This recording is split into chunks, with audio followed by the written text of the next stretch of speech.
Okay. Assalamualaikum warahmatullahi wabarakatuh. My name is Dimas Haji Priyanto and I'm from Disport 2C, and today I want to present about the result of short story analysis. The short story analysis I use is Terima Kasih Paman from Jawa Post. Okay, let's start. The first is structure analysis of the short story Terima Kasih Paman. And the first is orientation. The orientation is the story is about someone who really looks up to his uncle after his father died. He and his family had to leave their rented house because they couldn't pay for it. It was a very hard time for them. Next is complication. The landlord was not patient. He threw all their stuff out, and the main character was only 7 years old in that time. He was crying and ran to his mother at the moment his uncle suddenly came and helped them. Okay, next is we move to the sequence of event. His uncle took them away from the house. After that, the main character became closer to his uncle. He shared his idea to sell fried bananas. Later, he started a clothing business. After some time, he got a job in a local government. Year passed, and then his uncle got very sick.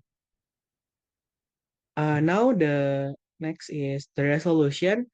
The resolution is the main character already had a stable job, but then his uncle asked him for a big favor to help his cousin get government project. This made him feel confused because it was hard decision between helping family or doing what is right. And finally, the reorientation. The story ends with a message from the uncle. He says family is the greatest treasure of all. This show how important family is, and it also reminds us about being thankful and choosing between family and honestly. Okay, next is the synopsis. The synopsis of Terima Kasih Paman is the story is about a boy who lost his father and lived with his mother in a time. They were kicked out of their rented house because they could not pay the rent.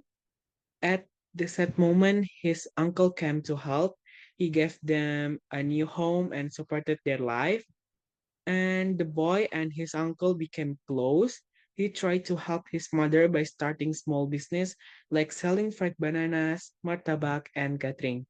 But all of this business failed.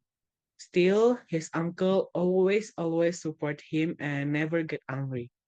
Later, the boy went to college and became a government worker. After his mother passed away and his uncle got sick, the uncle asked him to help his sons by giving them jobs through the government.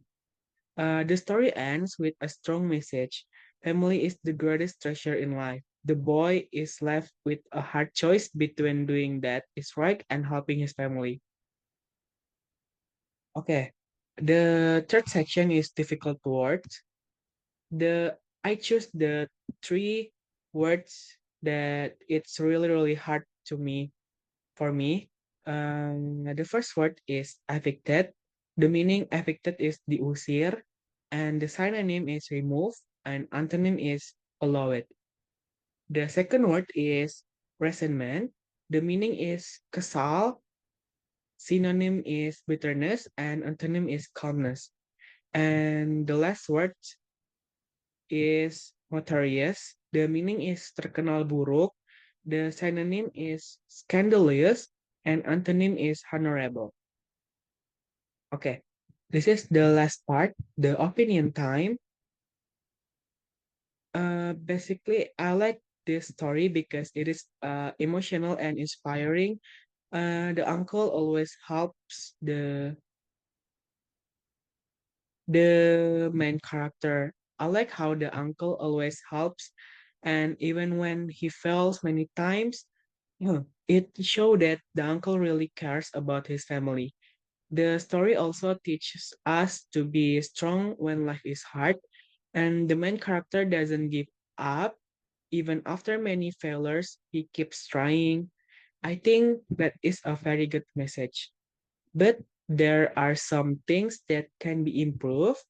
The ending is a bit confusing, and the uncle asks for help to support his sons, even though they are not responsible. I wish the writers show more clearly the what the main character feels and the end, and like does he agree or not. The part is not clear, and also the business idea is the story are interesting, but maybe too many the story can be a bit shorter and still have a same message. Okay. Uh, I think that's all my presentation about the analysis short story. Terima kasih Paman. Thank you for the attention. Wassalamualaikum warahmatullahi wabarakatuh.